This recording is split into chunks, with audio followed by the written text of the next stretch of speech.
This is Pat Soundbites Unplugged. Unplugged.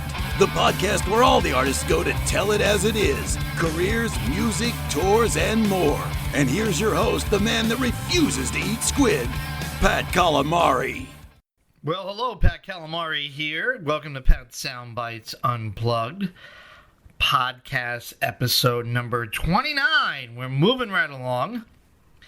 Happy Wednesday, or as they say, hump day, for January 15th, 2020. You know, at midnight tonight completes 2 full months since I launched this podcast, and the download numbers have scored. Not doubled, but they have, just flying off the charts. Thank you for all your support. Please do not hesitate to provide me with your comments, good or bad. Yesterday, thank my good guy, little Rob, kind of adopted son of ours, who gave me a jingle, provide some positive feedbacks and ideas to help improve the podcast.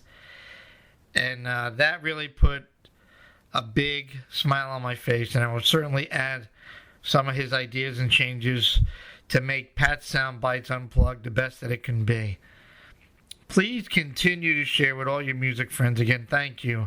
I enjoy doing these shows. I spend a good hour or more on my prep work, on my artist interviews, as I call them, chats.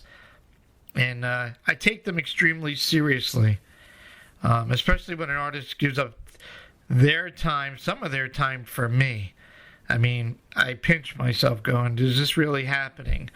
I am who I am, no bullshit. When you hear my voice full of enthusiasm, that is all me, right from my heart and soul, for the love of music, and anything I can do in return to help these artists to get their messages out, to get their music out, continue to reach their dreams.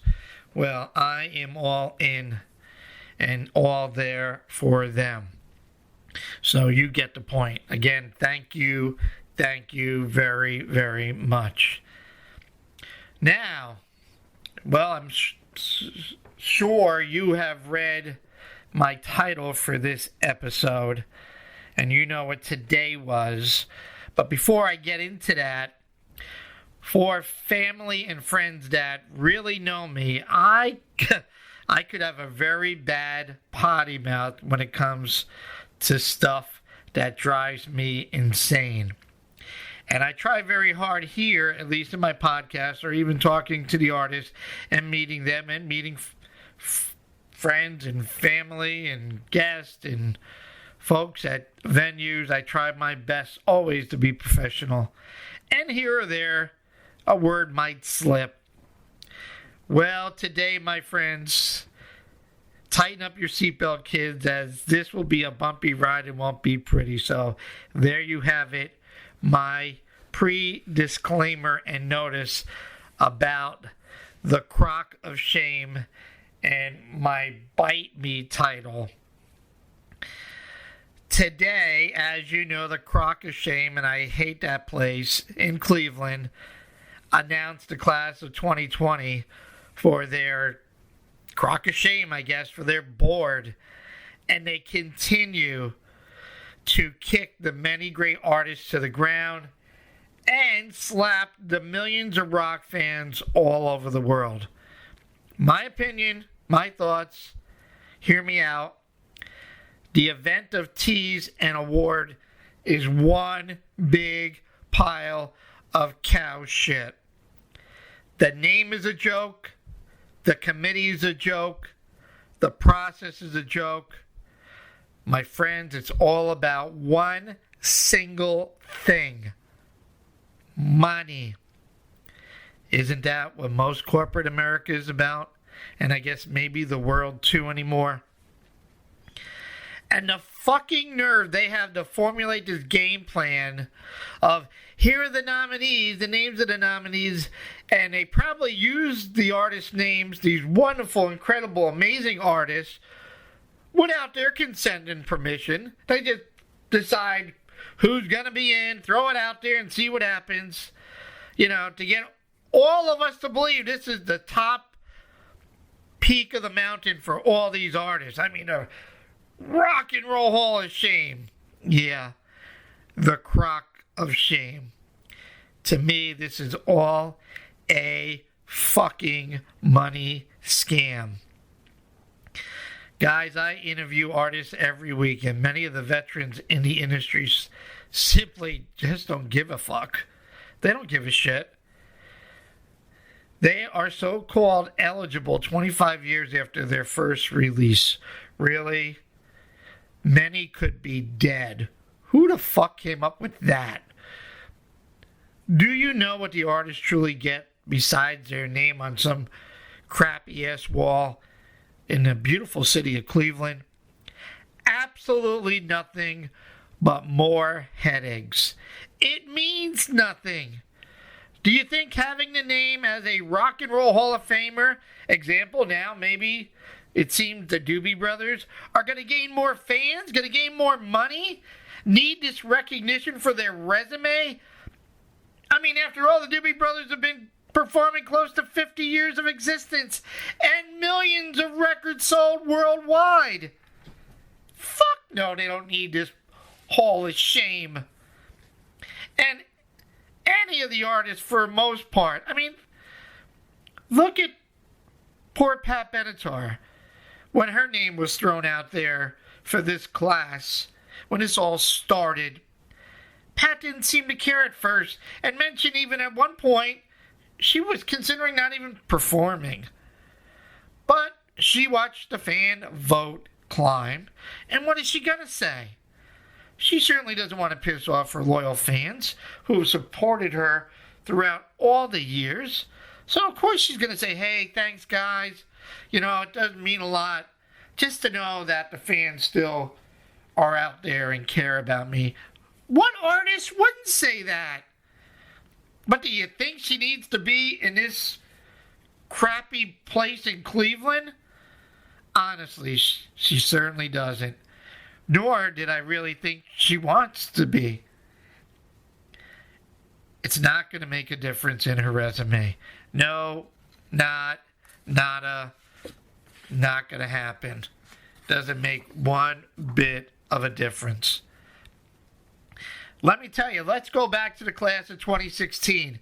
And if you don't believe me, I encourage every single one of you to go to YouTube. Type in Steve Miller post-conference at the Rock Hall and listen to his speech at the post-conference after he got inducted. Each artist gets 2 tickets. That's it. You, your spouse, your friend, your companion, whoever. But what about your whole family, your kids, your parents, your brothers, your sisters, your in-laws, your grandparents, whoever? Oh, no, the Crock of Shame will charge the artist, the winner they're recognizing, an additional $10,000 a ticket. Friends, I'm not lying, no joke, all facts. Please watch the clip. I would have loved to use his soundbite, but trust me, I do not want to get sued by those jerk-offs. Go and watch the clip. So, Pat, tell us about all the artists that have snubbed the Crock of Shame. Well, sure. Now, understand, skipping the Crock of Shame induction isn't exactly really a new phenomenon for musicians, as it's really happened with consistency ever since the inaugural year in '86. What is really interesting are some of the reasons behind the snubs, which can, I guess, be sorted into like categories. The basic hatred for the institution, the band drama of what has happened years gone by with the bands and bandmates, some scheduling conflicts. I mean, come on. Hey, by the way, you're in, and you need to get here, and bring whoever, and if you want to bring others, bring more money. I'll give you some examples. Jerry Garcia in 1994 with the Grateful Dead thought the Crock Hall was stupid and was opposed to its bigger message about music artistry. Perhaps the most infamous Crock Hall diss of all times are the surviving members of the Sex Pistols. They actually published a handwritten letter to condemn the institution and everything it stands for. Bravo, the Sex Pistols. Let me paraphrase some of it. Hall of Fame is a piss stain. You're a museum, urine and wine. We're not coming. We're not your monkey, and so what? Fame at $25,000 if we pay for a table, or $15,000 to squeak up in the galley, goes to a non-for-profit selling a load of old famous? Good for them. Trust me, there are many, many other stories of artists who said, fuck off, no interest, means nothing, not coming, who cares? And let's face it, my friends, the minute they made this into an HBO special, TV show, networks got involved, again, this became a big money scam, a royal flush down the shitter, in my opinion. Well, guess what, Crock of Shame? As they say in the Griswolds, shitter's full, Clark. The shitter is full, Crock of Shame. If you want to complain, I always tell when I was working, I always tell my employees that worked under me, if you want to complain, want to make a change, then provide some positive and effective solutions. Just don't come to me with bullshit because you just don't like decisions or what's going on. Well, to my friends at the Crock of Shame, Pat is here, the nice guy, the rock guy, and I'm going to provide you with for my last time, some positive, what I think are solutions. First, change the fucking name to Music Hall of Fame. You're taking in people from all genres. You're doing it now. You've been doing it. I mean, come on, just change it. Rock and Roll Hall of Fame? No. Now, no respect to a lot of these artists out there. R&B, soul, hip-hop, whatever. No disrespect. People are buying your music. They like you. They're going to your shows. Fuck it. More power to you. Go into Rhythm and Blues Hall of Fame. Go into Hip Hop Hall of Fame. The Rock and Roll Hall of Fame? No. If this is for all genres, I love country. What the fuck? No Alabama? Are you shitting me? Alabama. The greatest rock, the greatest country group of all times. How many fucking records and shows do these guys need to do? Poor Jeff is ill. Randy battled cancer. Teddy getting up in his age. I mean, Alabama. And what about the blues? No fucking Johnny Winter? The blues, where rock and music was all created from. No, not at the Crock of Shame. Not as of recent. Non-existent. So, A, change the name. B, come on, treat the artist with respect. How about you roll up your fucking sleeves and go back and induct all the former inductees, period, and all the bands that rocked our world in the 60s like Vanilla Fudge, or in the 70s like Johnny Winter, or in the 80s like Foreigner and Pat Benatar and Styx and Judas Priest and Alabama and all of them. Drop the fucking fan vote if it means nothing in the final result. How embarrassing for the fans of Dave Matthews. Folks that spend day after day after day and got up to 1 million votes. And guess what? He don't get in. How fucked up is this? Come on. Or, here's a solution for you assholes. Why don't we just make it a fan vote?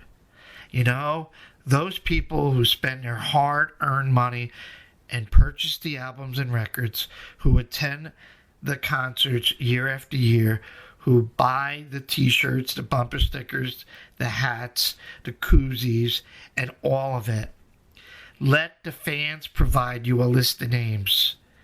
And you know, who gives a fuck if it's 20 or 30 or 40 or 50? You're behind the 8 ball now. Put them all in. One-shot deal. You be a fucking hero. Drop the fucking TV show. Nobody gives a fuck. The artists don't care. You think they want to perform their couple of hits for 2 seconds? So it's all get commercials and more money revenue?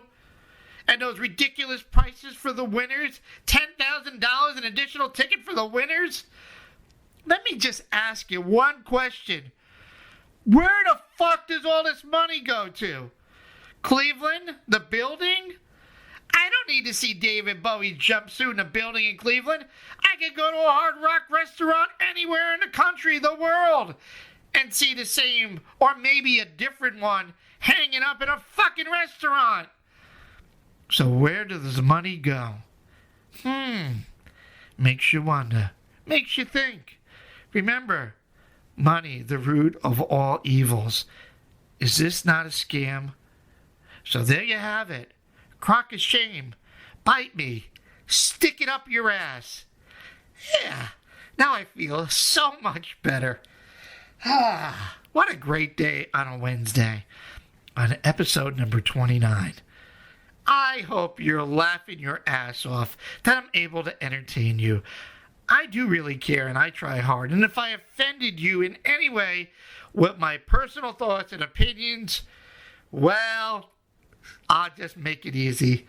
Suck it up, Buttercup. Long live rock.